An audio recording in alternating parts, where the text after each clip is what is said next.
नवयुग प्रगति YouTube channel पर आपका स्वागत है।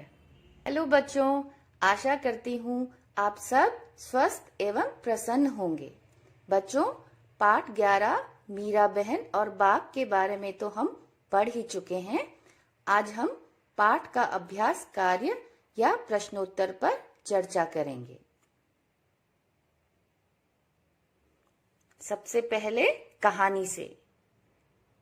कहानी में बाघ को खतरनाक बताया गया है। नीचे दी गई सूची में सबसे खतरनाक चीज तुम्हारी समझ में क्या है और क्यों? चाकू, बिजली, टूटा हुआ कांच और आग। तो बच्चों, इसमें से सबसे खतरनाक चीज क्या होगी? उसका उत्तर है, इस सूची में सबसे खतरनाक चीज आग है, क्योंकि आग से सब कुछ जलकर राख हो सकता है। अगला प्रश्न। मीरा बहन की बात सुनकर गांव के लोगों को निराशा हुई होगी। उन्होंने मीरा बहन से क्या कहा होगा? सोचकर गांव के लोगों की बातें लिखो। उत्तर। लोगों ने कहा होगा कि आपने पिंजरे का दरवाजा बंद करके ठीक नहीं किया। अब यदि बाघ ने हमें कोई नुकसान पहुंचाया तो उसके लिए आप ही जिम्मेदार होंगी। बच्चों, यहाँ पर कुछ जानवरों के नाम लिखे हुए हैं। उनमें से आपको बताना है कि कौन कौन से यहाँ खतरनाक जानवर हो सकते हैं। यहाँ पर चीता, कुत्ता, सांप, बिच्छू और भालू पर गोला लगाया गया है। अब आपको बताना है कि जिन नामों पर गोला लगाया गया है वे कब खतरनाक हो सकते हैं।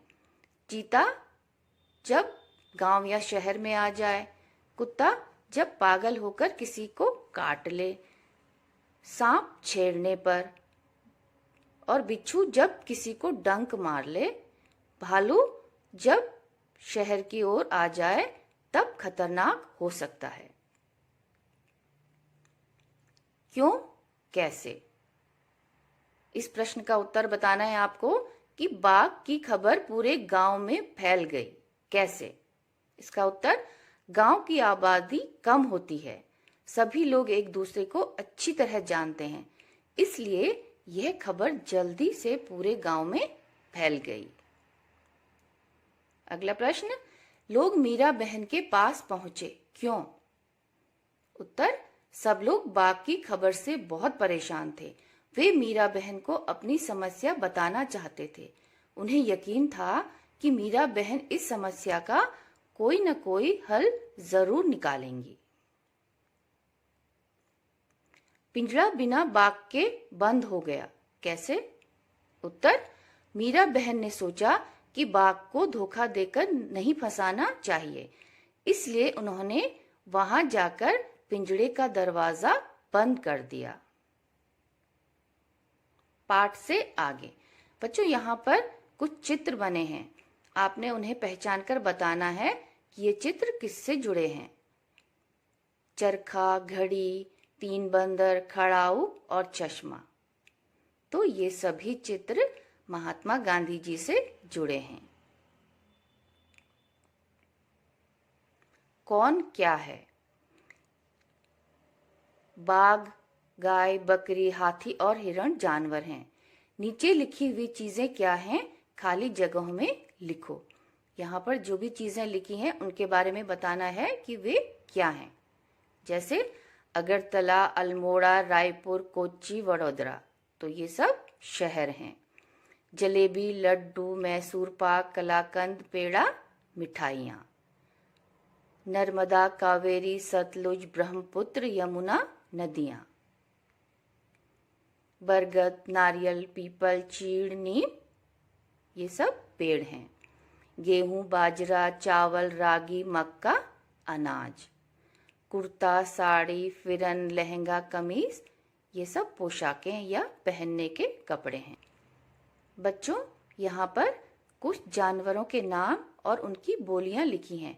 आपको पहचानना है कि बोलियां कौन से जानवरों की हैं।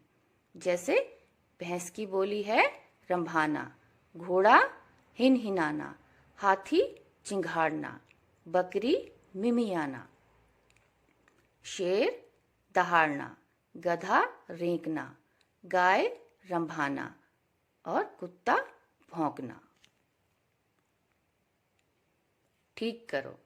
यहाँ पर कुछ वाक्य लिखे हुए हैं जिन्हें आपको ठीक करके बताना है।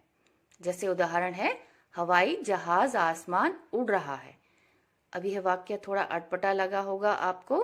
अगर हमें इसे दोबारा पढ़ें तो कैसे होगा? हवाई जहाज आसमान में उड़ रहा है। अब वाक्य पूर्ण हो गया है, क्योंकि केवल में लगाने से ही वाक्य बिल्कुल स्पष्ट समझ आ रहा है। अब इसी तरह इन वाक्यों को ठीक करो। धूप बैठकर ढोकला खाया। धूप में बैठकर ढोकला खाया। पुतुल काम करने मना कर दिया। पुतुल ने काम करने से मना कर दिया। लता सब मूंगफली खिलाई। लता ने सबको मूंगफली खिलाई। पहाड़ी गांव बाघ डर बना रहा है। पहाड़ी गांव में बाघ का डर बना रहता है। तो बच्चों, जब तक हम किसी भी वाक्य को पूरी तरह से नहीं बोलेंगे, कुछ भी मात्राएं इधर उधर कर देंगे तो सुनाई देने में अच्छा नहीं लगेगा और स्पष्ट भी नहीं हो पाएगा। अब हमारा अभ्यास कार्य पूर्ण होता है। अगली कक्षा में हम फिर मिलते हैं। धन्यवाद।